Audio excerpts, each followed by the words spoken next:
I'm here to introduce the second panel on Terrapsychology, Shamanism, and Ancestral Remembrance, especially to introduce the moderator, Kimmy Johnson, PhD from CIIS, teaches graduate courses and workshops in ancestral consciousness and healing, dreams as indigenous knowledge, and the shamanic traditions of our ancestors at the California Institute of Integral Studies and JFK University, as well as experiential learning, essay writing, and human development theory in the LEAP program at St. Mary's College of California.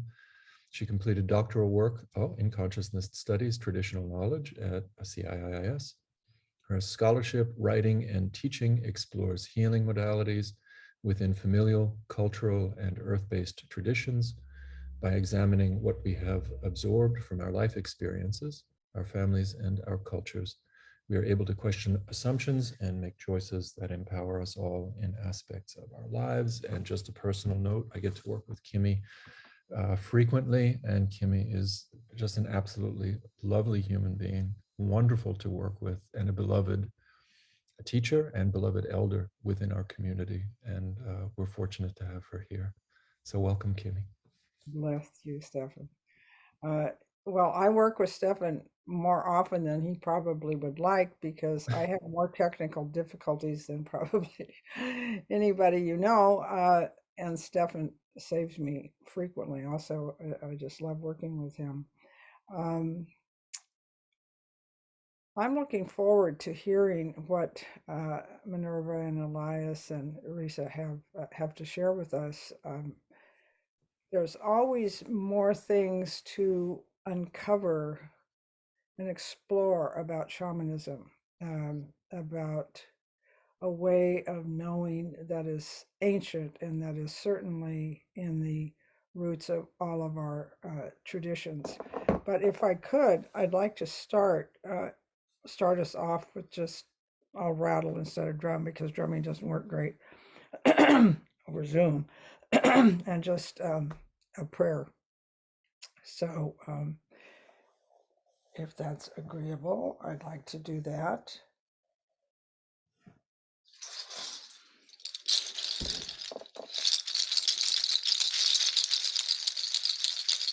Spirits of this land, here on the coast of California, on the ancestral lands of the coast of Miwok, I call on the ancestors of this place. I call on my ancestors to be here with us today. I give thanks for the renewal of this way of knowing, the way this is coming forward in so many lives. And I give thanks for CIS and for the opportunity I had to study here. I also want to acknowledge my teacher, Apila Colorado, who started the traditional knowledge program, but I want to mostly honor her husband, Keola Sikora, who passed away 3 days ago. He was a master carver and just a phenomenal traditional man in Hawaii. He lived on Maui. I'll talk a little bit more about that, but I call on the spirits of all the directions above and below, and I give thanks for every person in this circle of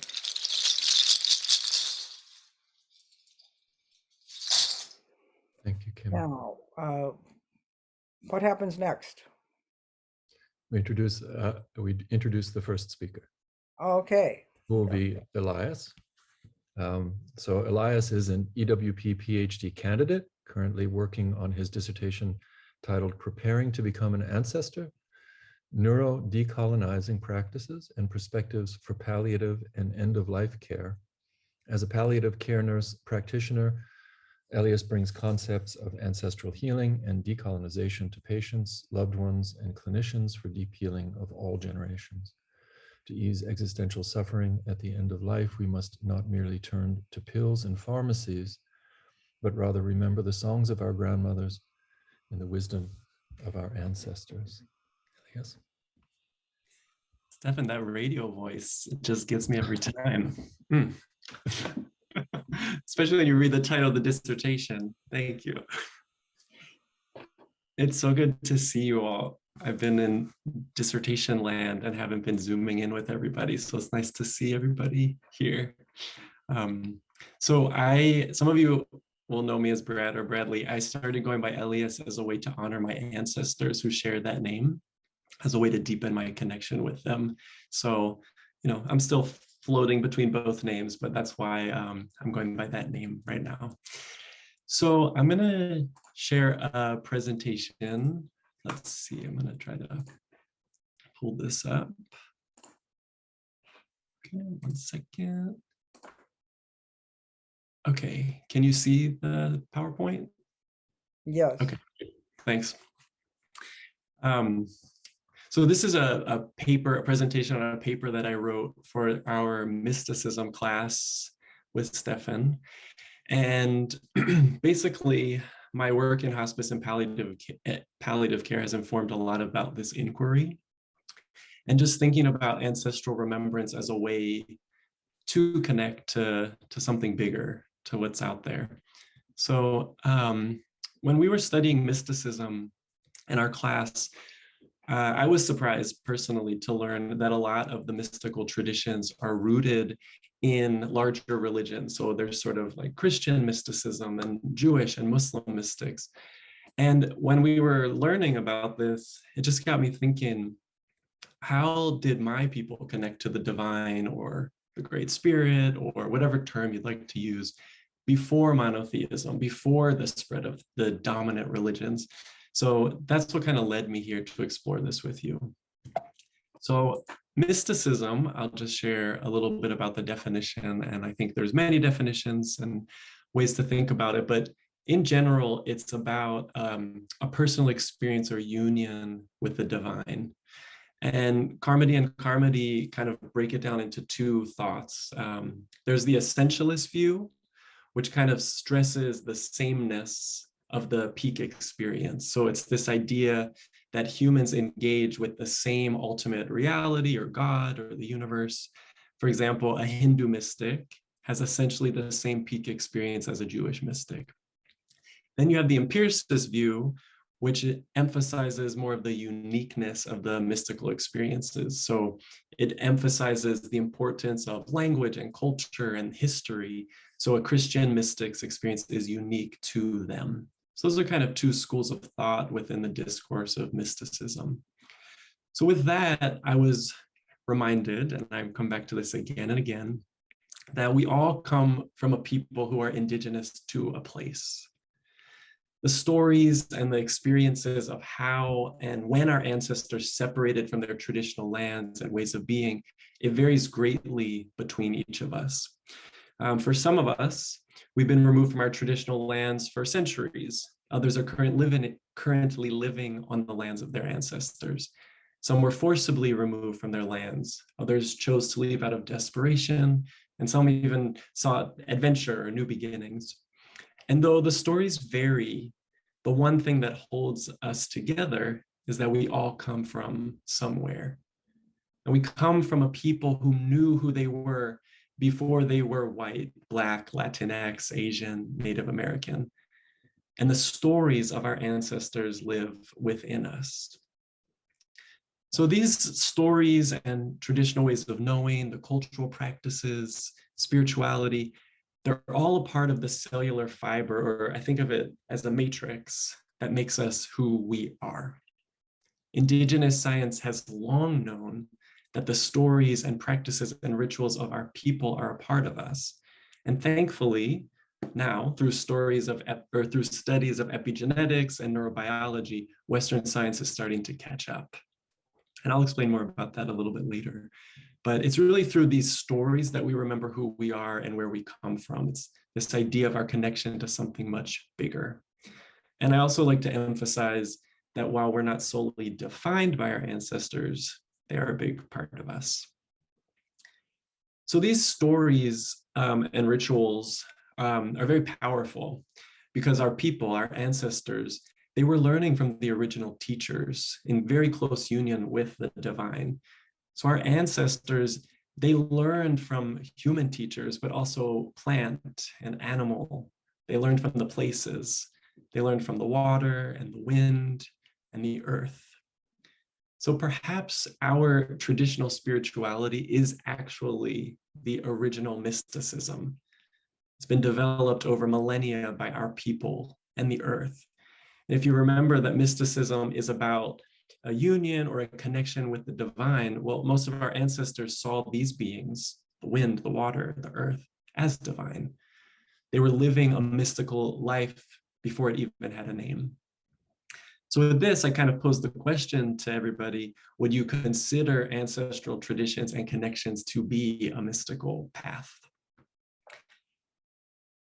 The paths that we discussed in depth in our course, they emphasize that there's very specific practices and rituals that connect people to divine.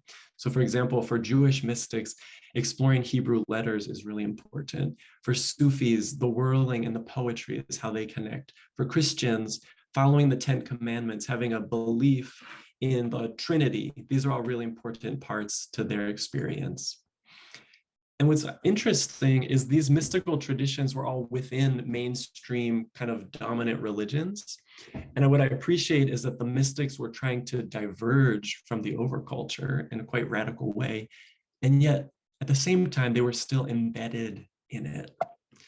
So if you think about the unique mystical practices of our people before monotheism, before colonization, before this dominant overculture, I asked, how were they in union with the ultimate reality? So how did Mayan spirituality connect people to the divine? What about practitioners of Ifa?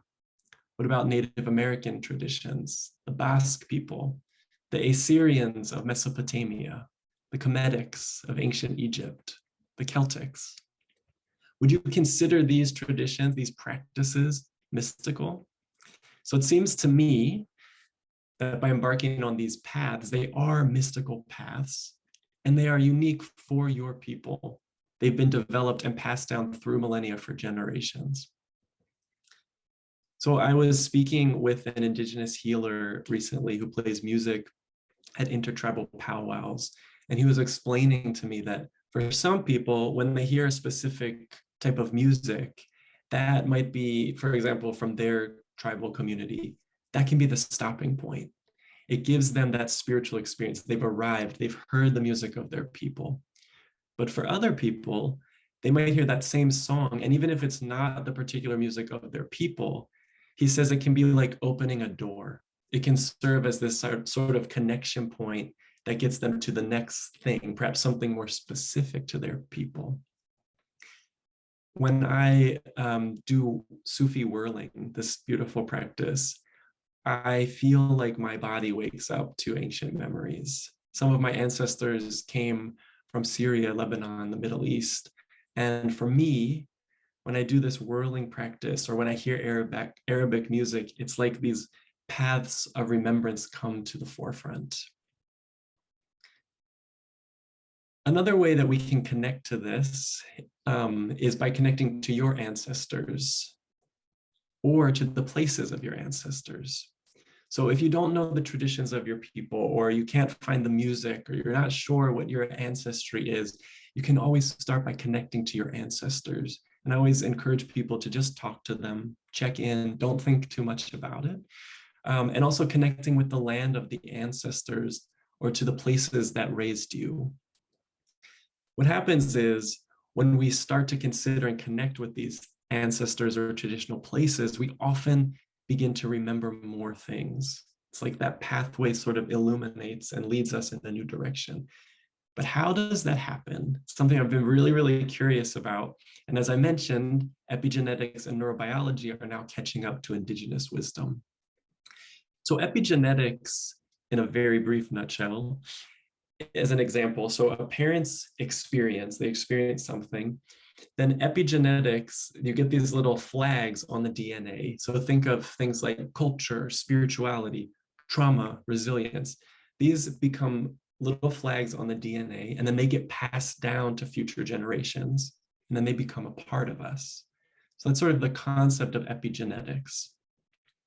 If you add to that, we bring in studies on spirituality, about neuroscience and spirituality. So McNamara is a neuroscientist, and he says that in hundreds of clinical case studies and a handful of neuroimaging studies, it's a striking fact that the amygdala and large portions of the prefrontal lobe and the anterior temporal cortex are repeatedly implicated in expressions of religious experiences. There are several studies, and this is a growing field right now, that show how meditation practice stimulates neuroplasticity, which results in structural changes in the brain over time. We used to think the brain was sort of set, especially as folks got older, but new studies in neuroplasticity show that you are actually always rewiring and the structure of our brain is changing. Ernest Rosti is a neuroscience professor, and he suggests that spiritual experiences actually have an effect on neurogenesis, which is the formation of new neurons. So if you think about these experiences and rituals and spirituality of our ancestors, this evidence suggests that our brains have literally been shaped by these experiences for thousands of years. These traditional ways of knowing are physically in the fibers of our brains, and they're transferred down to us through epigenetics. So how do we tap into this? How do we tap into this spirituality or these rituals? Well, we start here at this place. As Dr. Kimmy Johnson says, we embark on the path of the ancestors. And just the very act of remembrance, just remembering something, it starts to illuminate these neural pathways in the mind, and it begins that process of reconnection and healing. If you're thinking about ancestral connection as a mystical path, then this can also begin a connection to the Great Spirit, divine, God, whatever you call it. So I was thinking about this, and it's a question that we could think about and discuss for a while. Are our ancestors a direct connection to the divine? Do they kind of live in this intermediary space and serve as a connection point? Or maybe our ancestors are the divine itself. Do we connect to them, and through that we are actually connecting with the divine? What I find very lovely and warming about this work or this concept is that the path of connection is inherent within each of us, even if we don't know it exists. It's a path that has been walked before by generations of our people, by your people, and it's a path that's waiting for us, so it's always there. When I was explaining before about the two kind of schools of mystical thought, I personally think about mystical path in this way. It's a fusion of the essentialist and the empirical view, this idea of many rivers leading to one ocean. So I think about many rivers because we come from diverse people. So we have these unique languages and experiences and stories, practices that are unique to us that have been developed by our ancestors. And then I think about these unique rivers all leading to one ocean, and that's a connection with that great mystery. So in my mind, this is my personal belief, each of us does these practices, but ultimately we have that same kind of unique experience, that connection with the sacred. For most of us, our traditional ways of knowing have been forgotten or repressed or erased or kind of watered down. And most of us on this planet have become so far removed from our ancestral ways of being that we forget that we are actually a part of something much bigger. This is in large part due to the spread of things like monotheism, colonialism, the Industrial Revolution, these things that sought to erase our memories of who we are and where we come from. And when we undo the effects of these dogmatic monotheistic traditions or colonization, it gives us an opportunity to rewire our neurocircuitry. It gives us the opportunity to decolonize our minds. So Ngugi wa Thiong'o is a Kenyan author and activist who coined this concept, decolonizing the mind. And what he talks about here is that the impact of European colonization has affected both the colonized and the colonizer. And I want to stress that it is not the same effect. People who have been colonized absolutely suffered a more tumultuous experience, absolutely. And yet, over time, what has happened is that these white supremacist ideologies have taken root.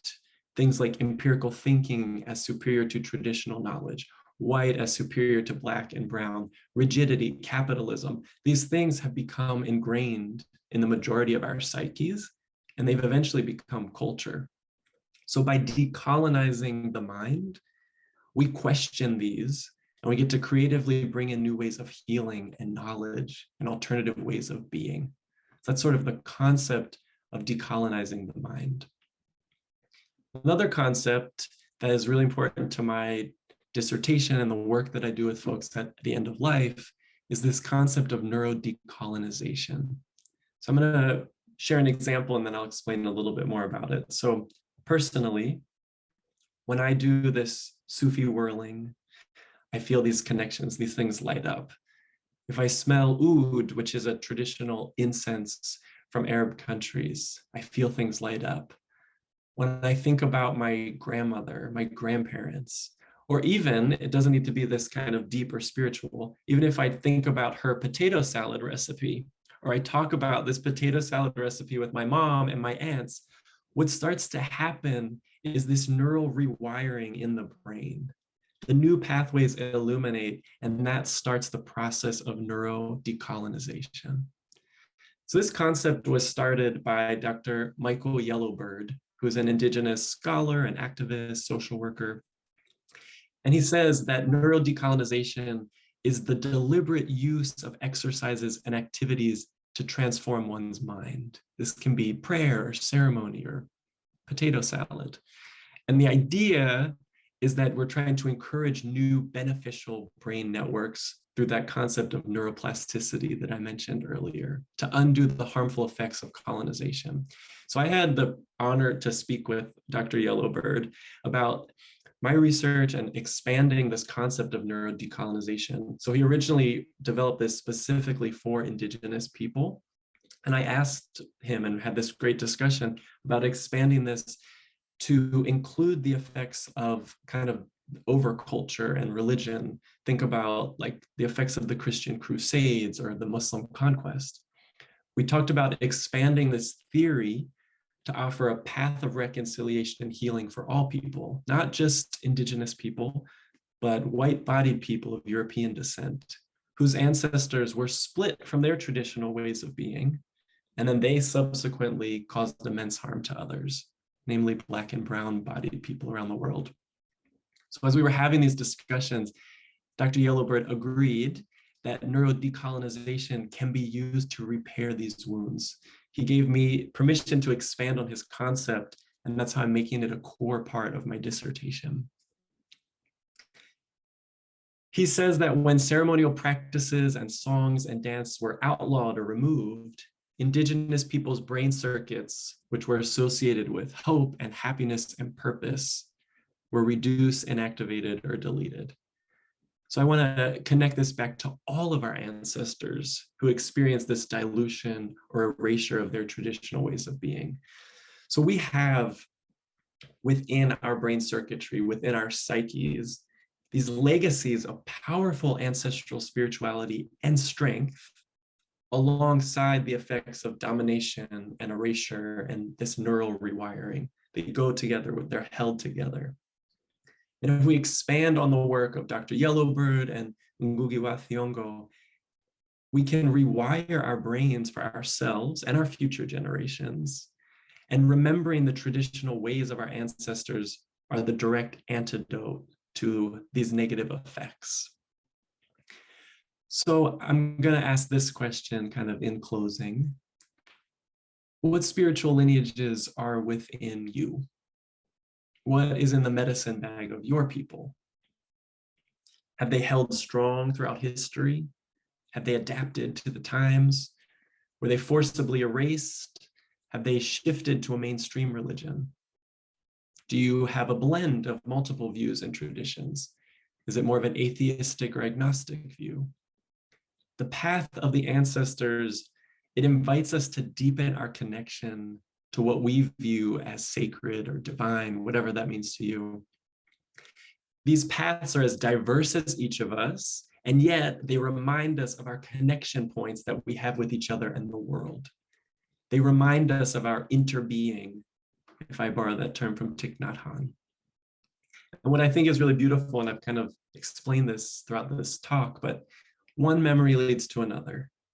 Something lights up, part of our brain makes space for other ways of knowing to emerge. And by connecting with our ancestors and traditional ways of being, we simultaneously decolonize the mind and embark on this mystical path. This work, it is radical, it is healing, it is a social justice movement, it is our birthright.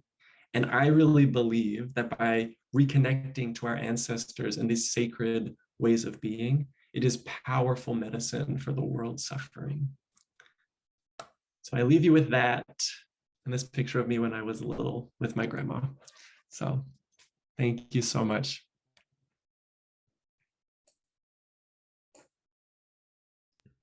Oh, thank you. Thank you, Elias. That was beautiful. I have enjoyed having you as a student and then as a colleague these last years. You're doing beautiful work. Now, do we just move on to the next presenter? Is that how we go, Jonathan? We can, we have 5 minutes now allotted for some questions. If you'd like to ask a question, feel free. If others would like to raise their hands and ask a question, then we can take a couple. Let's open it up for some other people would like to raise their hands and have a question for Elias. Okay. Well, I was taking notes here. Dana has a question here. Oh, good. Hi, Dana. Hi, thank you. That was just so lovely. When you were talking about Dr. Michael Yellowbird, you mentioned new activities to transform one's mind. You also showed a slide that showed dance and prayer and things, but could you elaborate on what those new activities to transform one's mind might be? Thank you. Sure. So he wrote a book in 2012 called For Indigenous Minds Only. I was hesitant to buy it, but I bought it. And in there, he talks about this idea, those activities. He really encourages people to reconnect to the traditional practices or activities of the ancestors. So for example, like I was explaining with the powwow music that I was talking with another elder about, like the idea that you reintroduce, it is reintroduce your mind to those things that our ancestors did. And then the idea is that it lights up those pathways that say, hey, we actually know what this stuff is. And I think that it can be very expansive. Like it doesn't really, I think it's actually maybe unlimited because we have so many practices and so many things within us that any one of them could be the starting point that kind of lights up that pathway. Does that help? Okay. Thank you. Brad, I wanted to know what your view is on, I've got somebody, a solicitor, who's going to ring the doorbell probably, so ignore it. Do you think the ancestors are the divine, or do you think they're the connection? Do you have a perspective on that? Yeah, I mean, I think a lot about this stuff. I think probably a lot of us in this program do. But for me, I really hold deeply the, you know, the concept when we bow and say namaste, like that light in me honors that light in you. I do see that divine spark in each of us. So I think that when we are connecting with the ancestors, we are connecting with the divine in that way because it's living within each of us. Okay. So that's what I think. That's lovely. Okay, thank you. Of course. Chagua. I miss you, Chagua.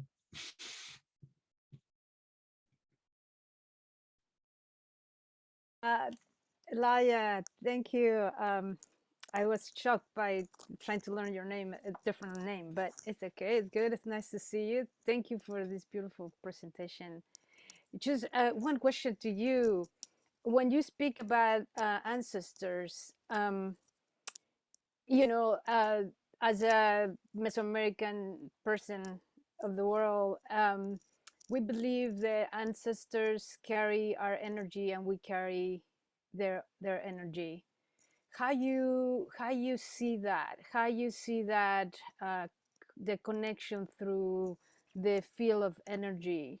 You know, like my energy is connected with the energy of my mother. My mother's energy is connected with the energy of my grandmother, and then we go on and on and on and on, and then we come back in a circle. Mhm. And then, so in a way, do you think that we are ancestors through our ancestors, through the land, through the cosmos, and how that, you know, when we go beyond that, how, because if we are ancestors ourselves, we are the energy ourselves. And then you mentioned namaste right now, and you said my light is your light, and then we shine each other. So it's also that option of the light of ancestry is also the other side. There's the part that we don't see, right? Is like what Vedanta says, as Paige was mentioned, that the companion of the energy. How you can see that in ancestors and in when with you. So you are an ancestor yourself, and how you project both energies at Mhm. all times. Yeah, that's so great. Thank you. I really appreciate the way that you laid that out. I think I kept saying, remember, remember, remember. And this is a big thing that Kimmy teaches us in her classes as well. And it kind of goes with what you're saying is we do know this stuff because we've lived it before, or because we are the energy of our ancestors, or if then you take another layer because of epigenetics or because of neuroplasticity. Like if you want to think of it from a Western scientific lens or from a spiritual lens, I think all of those directions lead us to this point that it's living within us. And I think we get so caught up in all of the stuff, the like rigidity and the speed and the texting and the Twitter, that we forget to remember those things within us. So when we start to do the practices of remembrance and the traditional ways of being, that's when we start to re-illuminate those things that are inside of us that we always have known. They've just been like quiet in the corner because like Instagram has been louder.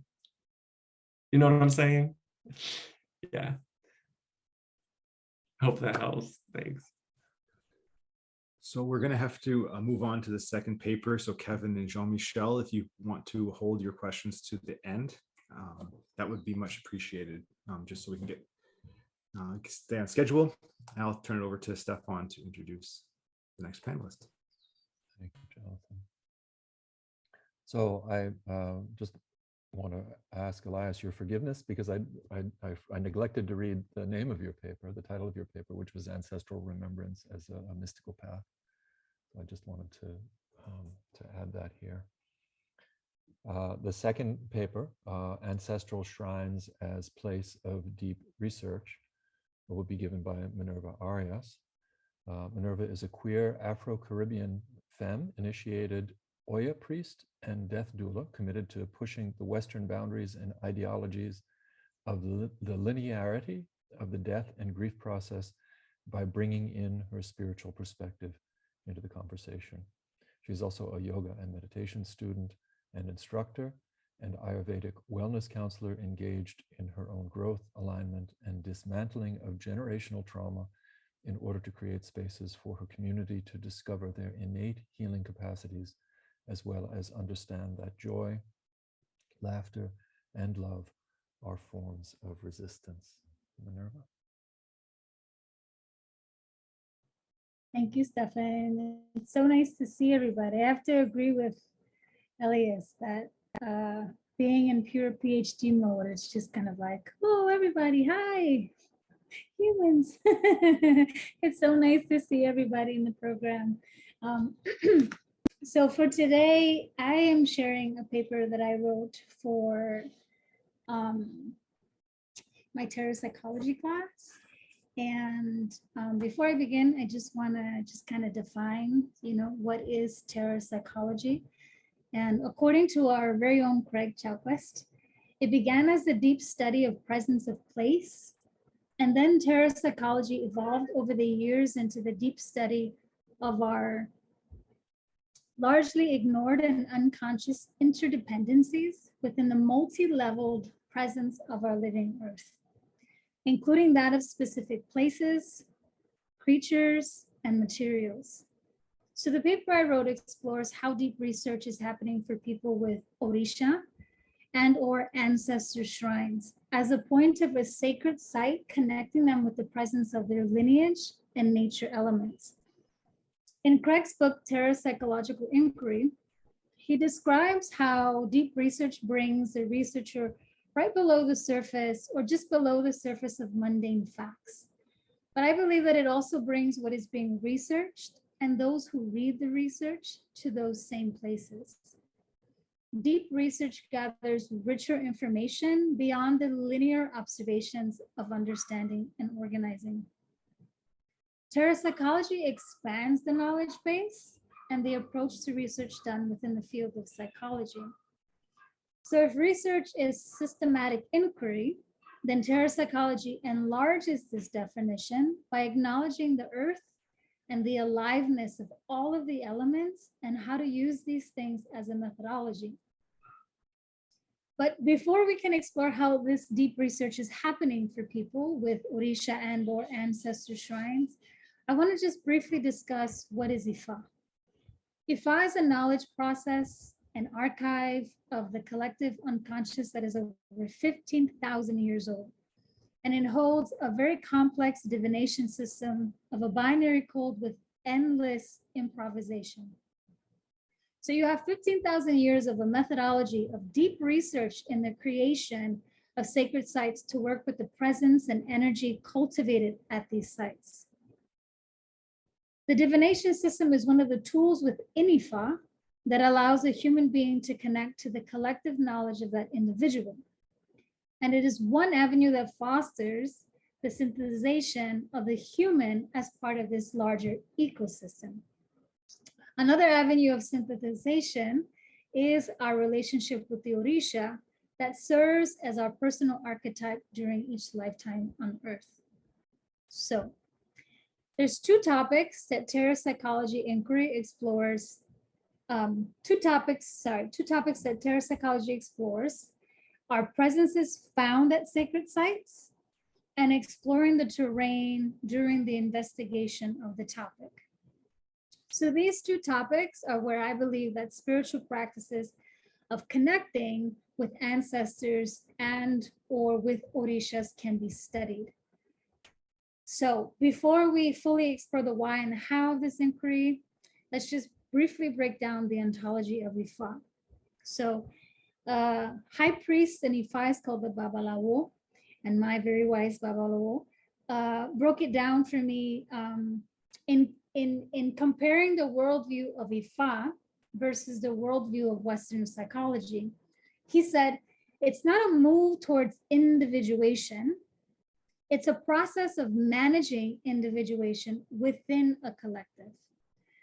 So therefore, in the ontology of Ifa, having a mechanistic view of the world runs contrary to the nature of this knowledge process. So unlike the perennials with the mind-body debate, and even beyond Western dualists like Jung, who view a human person as composed of a physical body and the spiritual elements, Ifa views the concept of the human in three parts. The first part we call Ara, which is the body, so the physical element, right? It's tangible. It's, your blood, your bones, your flesh. Emi, which often translates as to soul, is the spiritual element. It's the immaterial and it's regarded as the vital force which gives life to the body. Ori, which is our literal head, is regarded as the most vital part of a person because it has both physical, right? So we have our physical head, and then we also have our metaphysical significance, right? And so therefore, to follow the path of Ifa means living life in a process of continual synthesis. The human is one part of this larger ecosystem, which is also composed of many layers and parts. So consequently, right, to be human and in a state of continual synthesis means that humans are not waiting for a crisis point or a complex to reveal itself on the consciousness level before interacting with this larger ecosystem. Rather, we're interacting with this larger ecosystem at every moment possible, right? And the shrines, our shrines is like one really important piece to this. So terrapsychological inquiry sets up research serving as ritual, yet I've experienced the inverse to also be true, that ritual serves as research. If we're looking at rituals as research, it is also important to highlight what I mean by research and the lens in which I am approaching the term. So moving away from this Western definition of research and stepping more into an indigenous paradigm definition where research is a way of describing a worldview. And therefore, if one is to understand the worldview of Orisha practitioners and or practitioners with ancestor shrines, then an expansive definition must be given to the word research. Bagel Shalisa in her book, Indigenous Research Methodologies, which is like my right hand, my Bible, states a common thread that cuts across the beliefs of the colonized other is that people are spiritual beings with multiple relationships that should be nurtured throughout the research process. So therefore, research in this context is not about establishing facts by studying tangible materials, but it's about exploring the terrain, where the shrine is the contact site, and the data that's being collected is through multiple modes of perception. The creation of our sacred spaces, our shrines and altars are the point of access in which we are engaging with the elements as they pertain to us on an individual basis, and how they connect us to this larger collective ecosystem. This ecosystem is beyond the material. So creating these shrines requires a deep knowledge of the prayers, the songs, and the steps of the rituals, passed down from teacher to student, right? Stemming thousands of years ago. So it requires years of training and embodiment of the wisdom. So once someone has these shrines, then it also entails daily offerings and prayers to upkeep this connection with the elemental energies that the shrine serves. And so because of this, I believe these points are sacred sites. And I believe that these human-made terrains are a powerful point in which we can access spirit. And the same spirit that terrapsychology believes permeates all of nature, earth, and the elements. And so for me, nothing is inseparable. So I just want to share, I'm going to share PowerPoint. Well, it's more like a PDF than a PowerPoint. So the shrine itself is a place, right? It's a place that amalgamates the different energies that converge on earth. It is a key. It is a portal. It is a sacred site. It is also the sacred presence in the sacred elements. So for Orisha practitioners and many traditional African spiritualities, our ancestral spirits are the most intimate divinities that we have immediate access to, and they must be honored and venerated for a balanced life.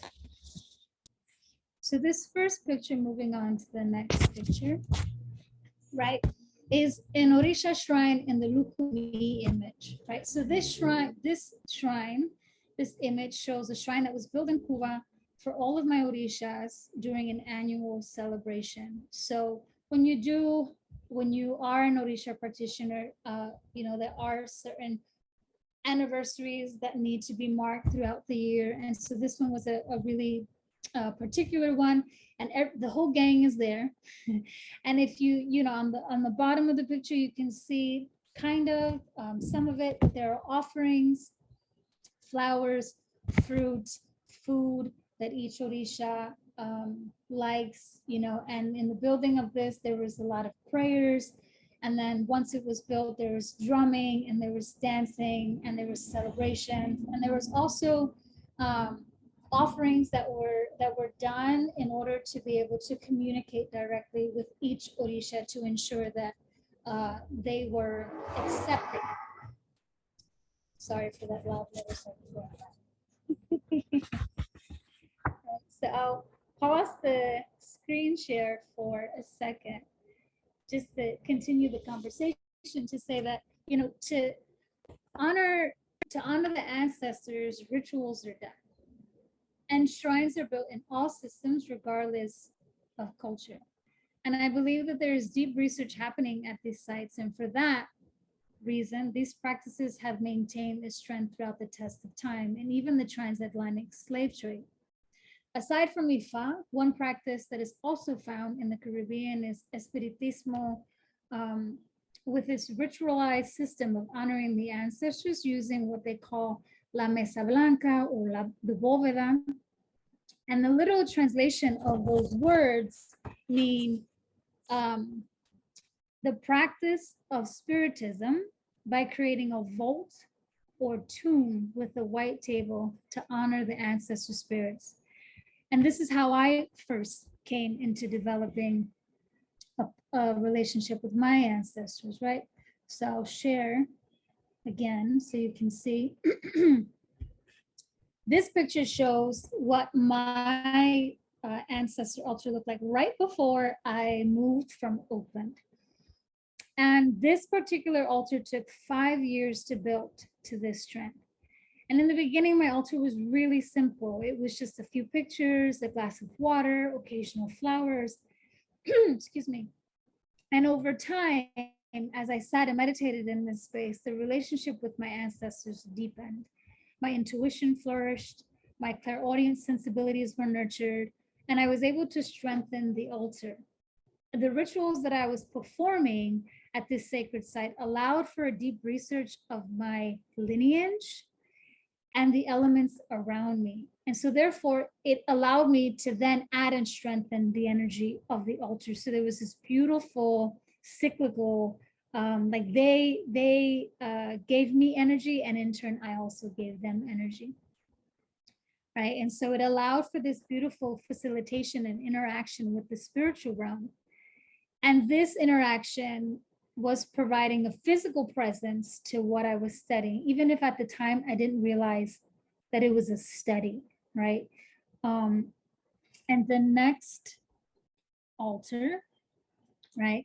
So communal worship is an essential part of ancestral veneration in most, if not all, traditions with an ancestral practice. So communal worship is highly participatory, and it features ritual dance, call and response, chants, right? Sometimes accompanied by drums or other instruments, right? And there have been many times where I have built community altars or community ancestral shrines with the purposes of teaching my community how to build these altars. It's a point of communal healing, and it's also a communal sacred site. This one in particular that you're looking at is an altar that we built during an all women of color retreat that I led back in January of 2020, before the pandemic, when things were, it was an altar in honor of the matriarchs of all of the women that were present at the retreat, right? And so the women were encouraged to tend to the altar by offering smoke via incense, tobacco, palo santo. They were also encouraged to sit, to pray, to meditate, offering the first plate of every meal that we ate together at the retreat, and also cleaning previous plates. And at various points throughout the retreat, the women took turns, right? Sitting and tending and nurturing the altar. And the energy was really palpable. so palpable that we felt the presence of our maternal lineage infiltrate the yoga classes that were happening, which took place in a building outside of where the actual altar was. You know, and then of course, at the end, there was like ceremony and ritual done to break down the altar to thank the ancestors who showed up, and to, you know, ensure that we respected and honored the altar that was created together as we were closing the retreat.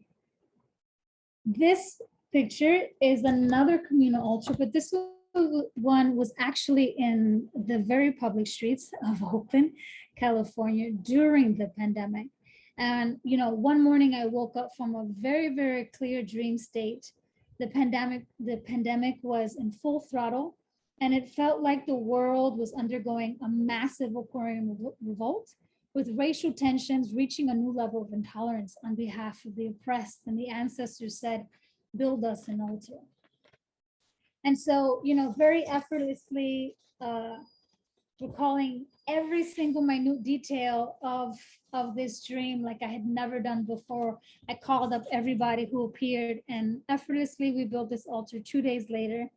And it was completely spirit-led, and it was felt and seen. And as we were building it, you know, to honor all of the Black and Brown ancestors that we've lost at the hands of state violence, you know, people were stopping and honoring, and you can just tell that they were connecting with the energy that we were building in this corner. So how does all of this, right, relate to our inner process and our healing work?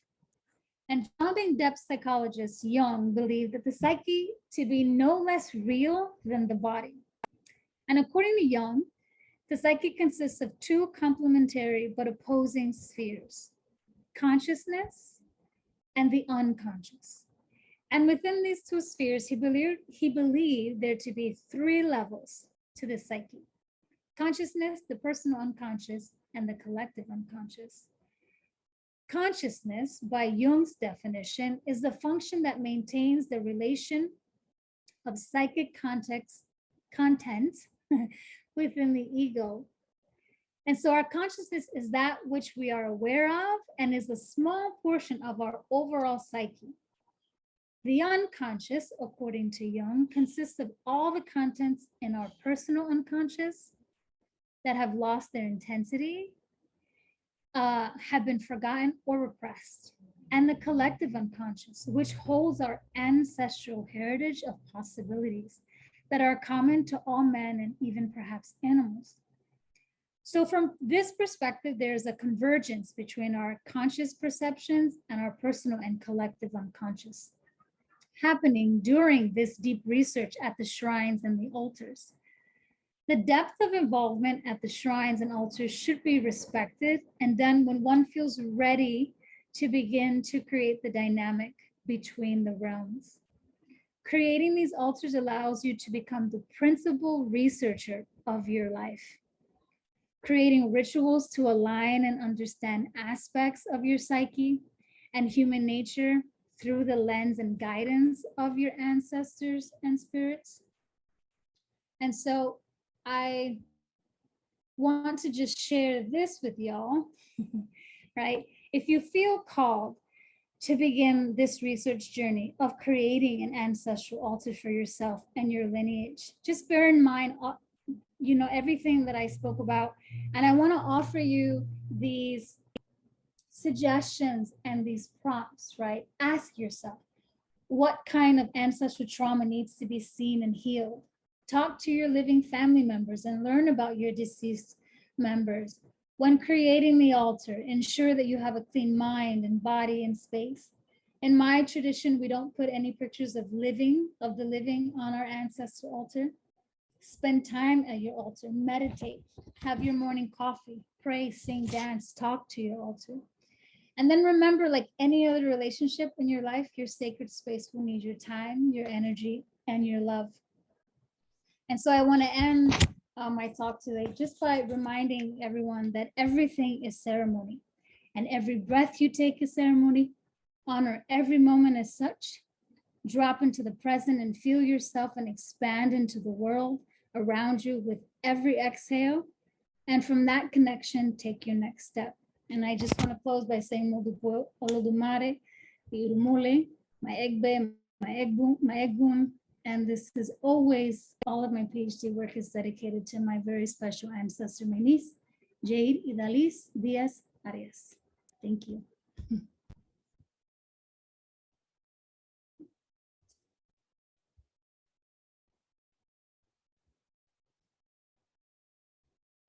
I'm unmuting myself. That was so powerful. You know, my my dissertation back years ago was on the path of the ancestor, kinship with place, as a path of recovery, on the path of the ancestors. Because, like Craig, I've done a lot of work with place, and so this is very relevant to my own interests. And I want to thank you. I really truly enjoyed that. I wanted to ask, you know, you were talking about these rituals that had to be for generations, for years. And so how does that work when that tradition has been broken and when there's no elder or teacher or no holy person to guide you? That was in reference in particular to Ifa, which is a tradition that's not broken. Okay. Mhm. All right. Thank you. I Yeah. didn't. Yeah, because I can only speak for, like, you know, my practice, Yeah. not for all of them. Yeah. Sorry if that wasn't. No, that was probably me, not quite good. Anyway, okay, does anyone else? Anyway, thank you, Minerva. Your work is beautiful. Thank you. I love the those altars you showed, your altars, but the excuse me, the matriarch altar and the one you did on the streets, just so powerful. Thank you. Thank you.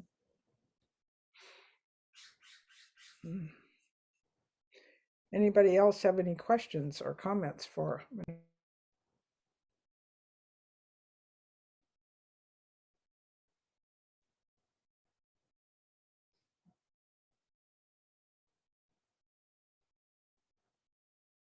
Okay, Judy.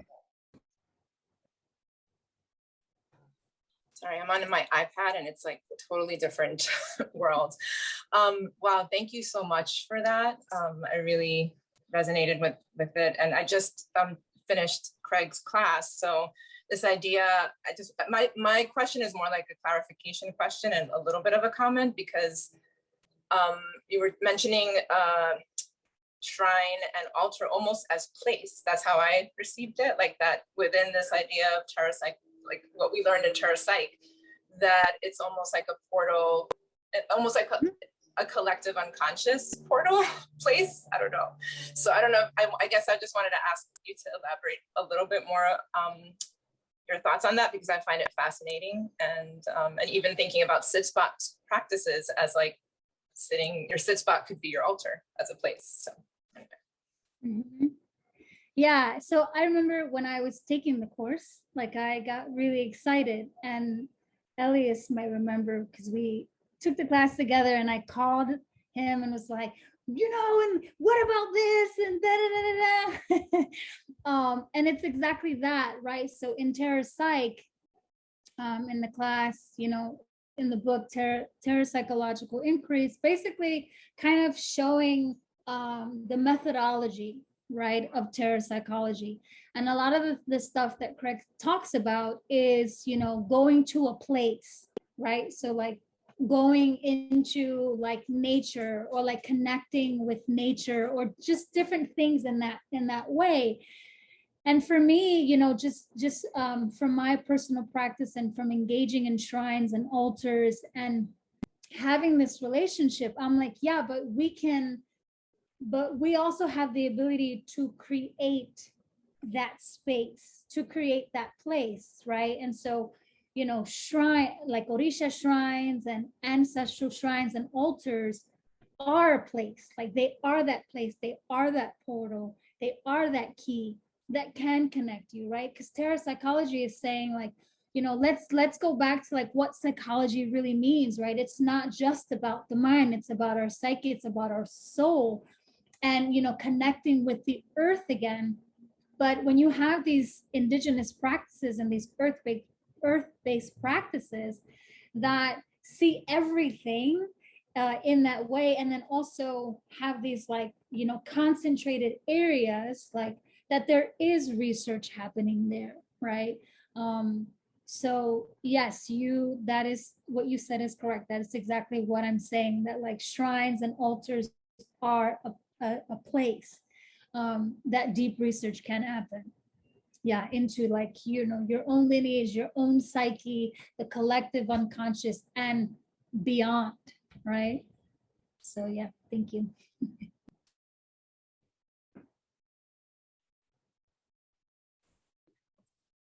Jean-Michel, you want to have a quick question, last one before we move on? Yeah, quick question. Yeah, I wanted to ask you if when you incorporate the Orisha, is the Orisha talking to the people as well, or never? Yeah, when you are in the practice and you have your orishas, you go through the initiation to be able to communicate with your orisha. So when you're sitting at your shrine, there is communication that is happening. It's not verbal. It's not like they're like, hey Minerva, how you doing today? Right? It's a communication that's happening in many different ways. And whether you're using a divination tool, whether you or the many other ways in which Orisha can communicate. But you channel the Orisha like we do in Brazil, for example, or not? I mean, to let the Orisha use your body. That happens in ceremony, yes. Mm-hmm. Yes. Okay. Mm-hmm. Thanks.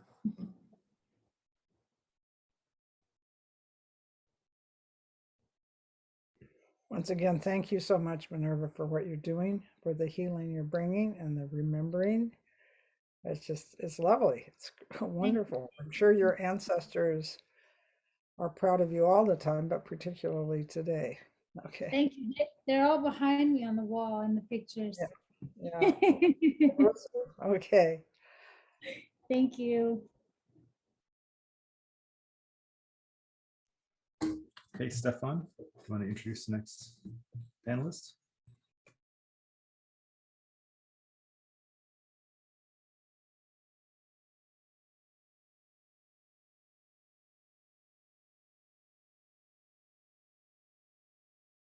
You're muted. Thank you. My apologies. The next presenter is Reise Tanner. Reise's paper is Baba Yaga and the Dark Forest, Engendering Truth and Wildness at the Thresholds. Reise Sanchez Tanner is an EWP PhD student focused on the practices of decolonial depth psychology, eco-psychology, and applied mythology at the crossroads with fourth wave feminism, indigenous traditions, and liberatory methods. Her research positions birth work as sacred activism and mothering within feminist discourse, while exploring archetypes of the feminine, centering what has been marginalized and finding ways to reconnect with the natural world. She is also a mother, storyteller, seasoned doula, perinatal educator, certified empowerment coach, Maya abdominal therapy practitioner, and creator of multiple group programs, who has attended hundreds of births and supported thousands of people through the initiations and life cycle events. Reise. Thank you so much. It's really an honor to be here among all of my esteemed classmates and professors, and some loved ones are here. It's really beautiful, so thank you. Am I able to share my screen? All right.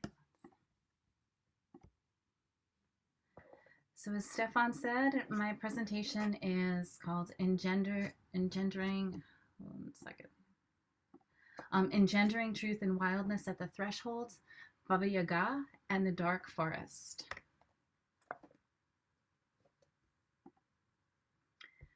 Mythologist Martin Shaw has written that myth is a wild way of telling the truth.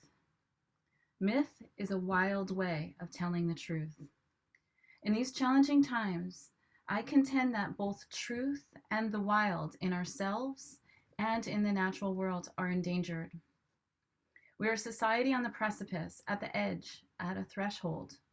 Humans seem intent on their own self-inflicted destruction and persist in denying their interconnectedness with the web of all life. Might the old stories be a way to preserve truth and the wild in order to find our way forward? With their symbolic images and archetypal figures, myths are doorways to what Carl Jung called the collective unconscious, the repository of everything past, the world of the ancestors in us. Myths are the voices of wild nature and ancestors telling us who we are and how to be in the world, even when we seem to have severed our connections to them, a sort of soul loss. If there is any possibility of survival, the recovery of the wild and truth are paramount. I believe this is what the mythic figure from Slavic fairy tales, Baba Yaga, represents. Wild is one of the primary attributes of Baba Yaga. In this sense, wild or wildness does not mean out of control or acting out. In Practice of the Wild, Gary Snyder described it as grounding ourselves in the dark of our deepest selves. Wildness as a bonding of the wild in ourselves to the wild process of the universe. For Martin Shaw, wildness is something that can be detected and nurtured in our inner life, which carries within it true knowledge of our place in the world. Yet Micah Mortali said, the concept of wildness, like Tarzan, is the invention of a society at odds with nature. In other words, the wild and wildness are part of our very own nature and can be found within. But by identifying and seeking it outside, we acknowledge there is a separation, a loss of soul. As if he is writing about Baba Yaga, Snyder commented that the wilderness can be a ferocious teacher rapidly stripping down the inexperienced or the careless. The truth often seems elusive when facts are easily manufactured and manipulated. As Michael Meade said, the facts don't all add up to truth. It's a job of myth and narrative intelligence to make meaning of the facts of life. Regardless of facts, it is sometimes the truth that people are running away from. Mary Watkins compared convenient truths that we tell ourselves in order to protect the illusion of safety and comfort with inconvenient truths.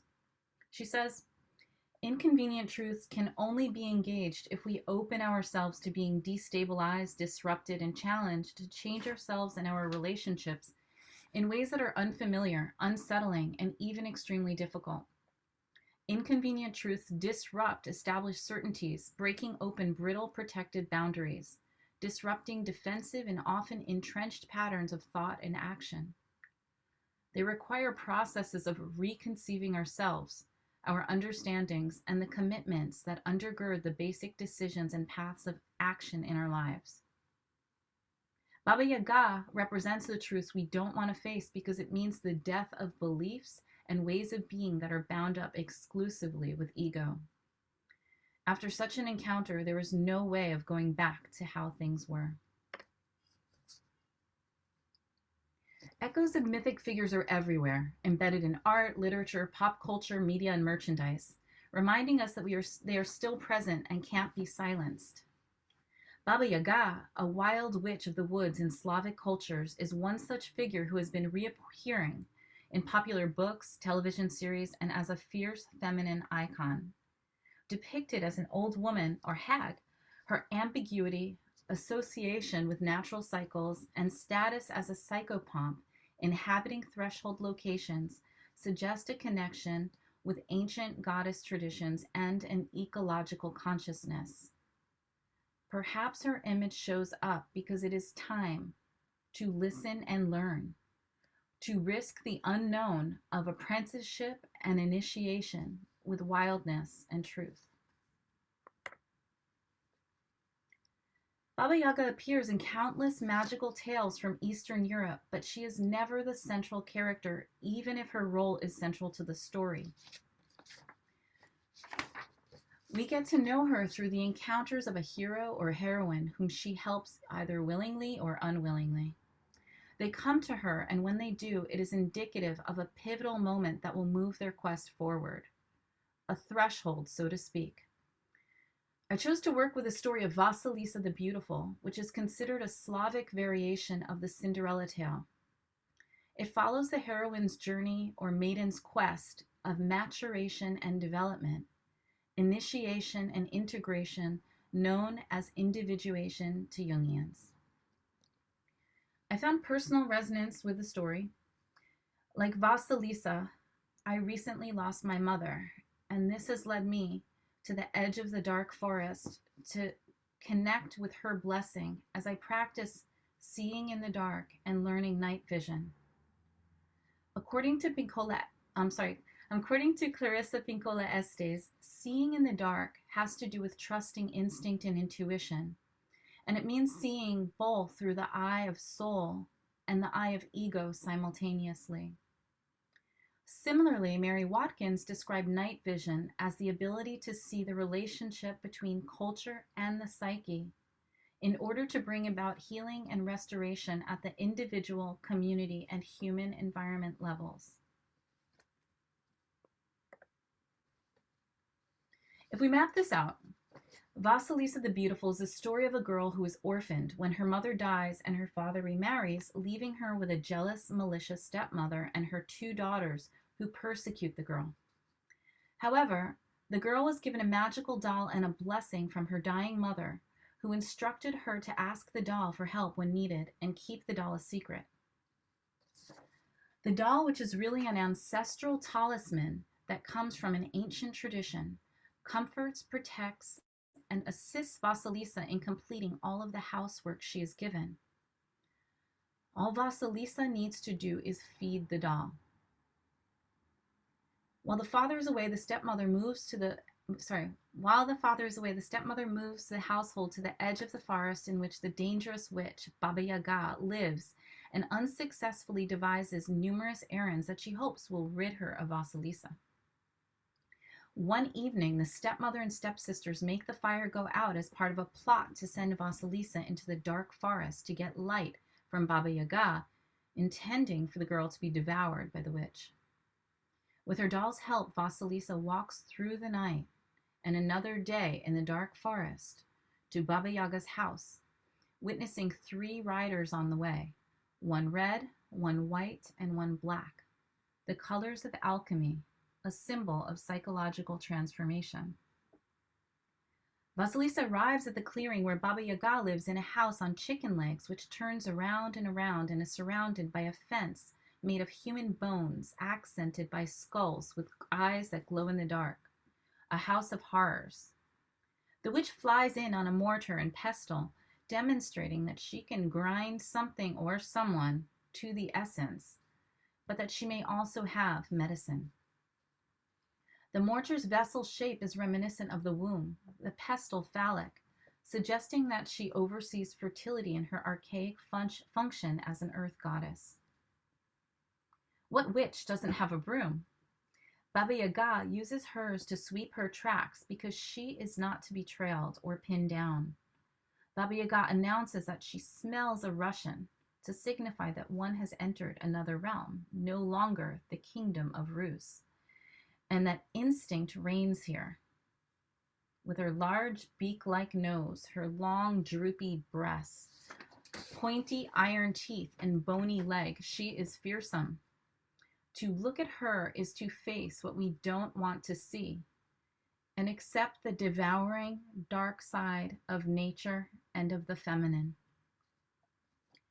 Vasilisa is asked who she is and why she came. This is the first test. Her answer that she was sent by her stepsisters to collect fire is acceptable, as Baba Yaga allows the girl entry and tells her she can have the fire after completing some tasks. But if she fails, she will be eaten. The next day, Vasilisa is told to clean, sweep, do laundry, sort grains that have been mixed together, and cook, all before Baba Yaga arrives home. The doll helps with accomplishing the almost impossible tasks, both impressing and disappointing Baba Yaga, after which Vasilisa witnesses 3 pairs of disembodied hands who come at Baba Yaga's command to take away the sorted grains and make bread. The same thing happens the next day, except Vasilisa must separate dirt from poppy seeds. When invited to question Baba Yaga, Vasilisa asks about the riders she saw on her way through the forest. After Baba Yaga answers that they are her servants, dawn, day, and night, Vasilisa thinks better of asking about the pairs of hands inside the house. Baba Yaga is pleased by the girl's discretion in only asking about what she saw outside of the house. This is also a test. And then asks Vasilisa how she accomplished her tasks. Vasilisa replies that it was her mother's blessing without mentioning the doll. At this, Baba Yaga ushers the girl out of her house, saying she does not need any blessings there, and sends her home carrying one of the skulls with glowing eyes for fire. Vasilisa leaving with the skull is one of the most powerful images from the story and has inspired numerous artists. Here, she has the unforgiving light of consciousness to lead the way. Upon arriving home after traveling through the night with the glowing skull, Vasilisa is about to bury it, but a voice tells her that she must bring it back home. The stepmother and sisters are genuinely pleased to see her, as they could not get any light to stay lit since she left. But the eyes of the skull follow them and burn them up into ash. Unfortunately, this is where some of the versions of the story end, including the one by Clarissa Pinkola Estes. But I think what comes next is essential. Vasilisa does not linger at the edge of the forest. After the death of her stepfamily, she buries the skull and goes to town, where she moves in with an old woman, someone I would consider one of the initiated. In order to avoid being idle, she spins and weaves flax into a linen that is so extraordinarily fine that the old woman brings it to the king as a gift, and he rewards her. As the fabric is so delicate, he cannot find anyone able to sew it into shirts, so he goes back to the old woman, who has Vasilisa make the shirts. Impressed by their uncommon quality, the king wants to meet whomever made them. Upon this meeting with Vasilisa, he falls in love for her skills and quality of soul, not just her beauty. They marry and live in the palace as king and queen. The father returns and moves in with them, along with the old woman. They all live happily together. This story has been interpreted by Jungian luminaries such as Marie-Louise von Franz, Marion Woodman, and Clarissa Pinkola Estes, who have provided significant insights towards understanding the feminine psyche. In particular, von Franz has written extensively on the tale and the figure of Baba Yaga. I draw from their contributions in exploring the archetypal images, patterns, and symbols connected with the story and Baba Yaga, while considering cross-cultural sources of comparison to find meaning and healing that is relevant for people today. Terrapsychology, which has been addressed today already, is about relationships with place, environment, and self, emphasizing reconnection and reenchantment through story. When contextualized through the application of a terrapsychological lens that acknowledges the geographic, historic, and cultural influences from which the story emerged, a deeper appreciation of Baba Yaga becomes accessible to modern psyches in faraway lands. Myths and fairy tales emerge from places that remain inside of them, that are indigenous. To this point, Hubbs wrote that the historical Mother Russia and mythological Mother Earth unite in creative powers still attached to the land. In approaching this story, we may want to consider that it came from a region that was a cultural transition zone with Scandinavian, Turkish, Siberian, and Tatar influences. Compared with Western Europe, Christianity came here later and exercised less censorship on the pagan elements of folktales. Similarly, rationalism did not erase the vibrant supernatural characters and imagery. The stories still contain remnants of indigenous traditions and ancestral ways that reference goddess religion, matriarchal cults, shamanism, initiation practices, and death rituals. Reflective of the natural geography of the area, vast woodlands are prominent in the stories and reflective of Earth as Mother. Von Franz encouraged us to circumambulate a fairy tale, so here I approached it in a variety of ways, including the exploration of Cinderella tales, of which there are hundreds. It's pan-cultural, even though most of us are familiar with the Disney version that comes from Perrault. I looked at other fairy tales of encounters with significant figures similar to Baba Yaga, such as Mother Holly and Frau Trudy.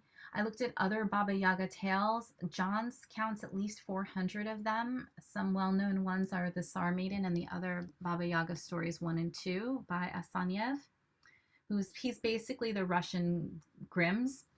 I looked at different translations of the Vasilisa story and what elements they keep in or discard. Then I tried to place Baba Yaga within the Slavic or Russian pantheon of supernatural beings and gods, goddesses. And lastly, I looked at Indo-European Baba Yaga parallels, death goddesses, fertility goddesses, dark goddesses. Jung saw the mandala as a symbol of the self, an amalgamation of all the archetypes signifying the secret oneness. So another way of looking at the story is to map it out as a mandala with Baba Yaga's house at the center. The dark forest is the entry to the unconscious or land of the soul, where she is learning to see in the dark and develop night vision. At the bone gate, she is admitted to the depths. And we have clues that this is where she must face death, death of the ego. The yard is the outer sanctum, the house is the inner sanctum, and at the center of any traditional Russian house is a large stove taking up a lot of space. This might be the altar where you either get cooked or eaten as a sacrifice.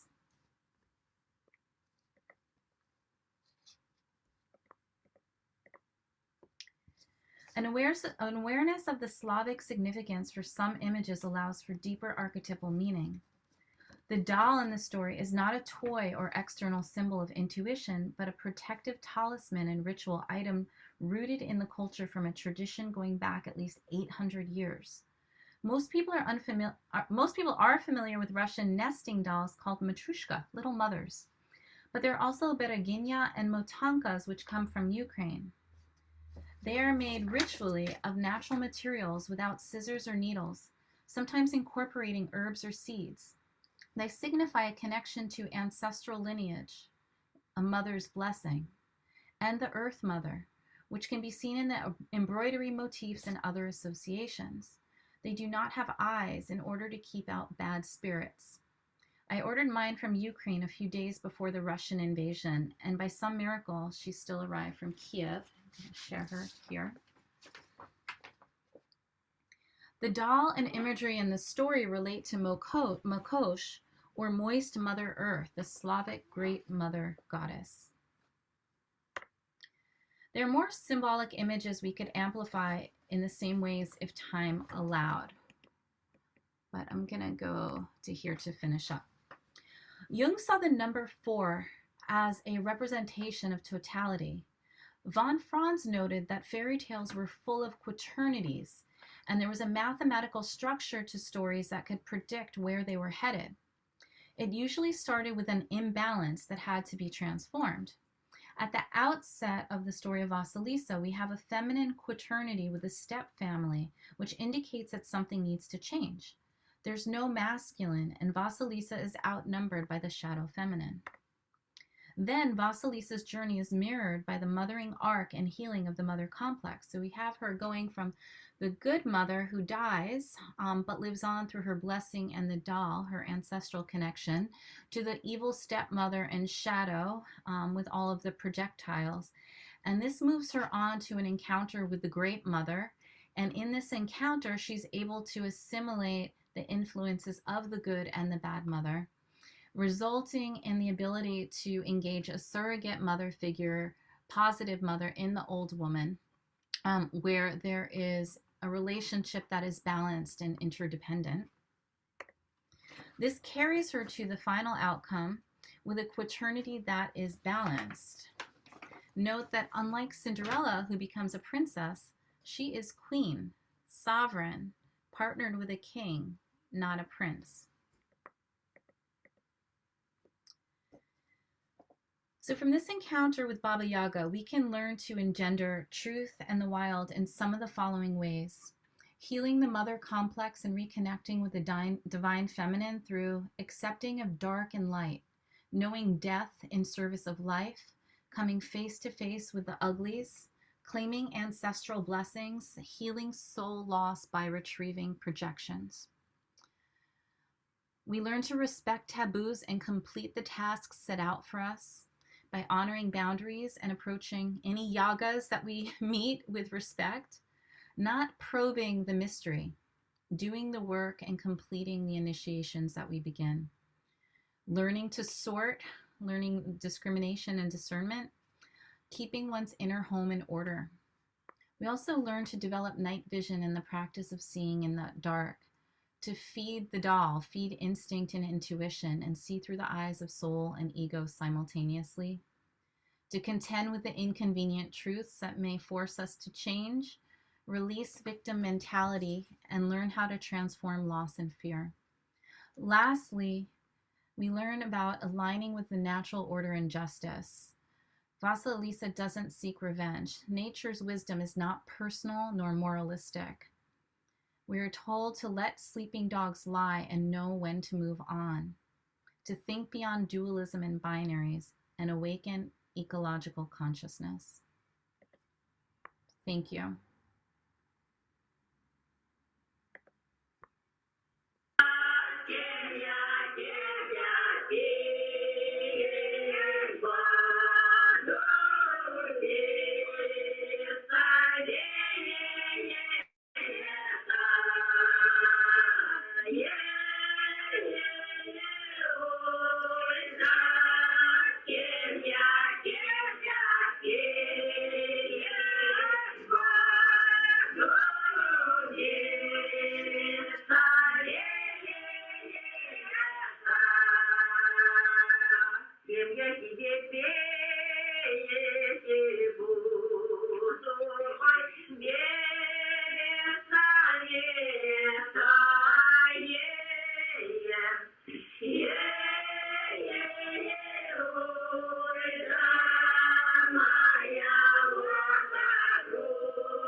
Thank you.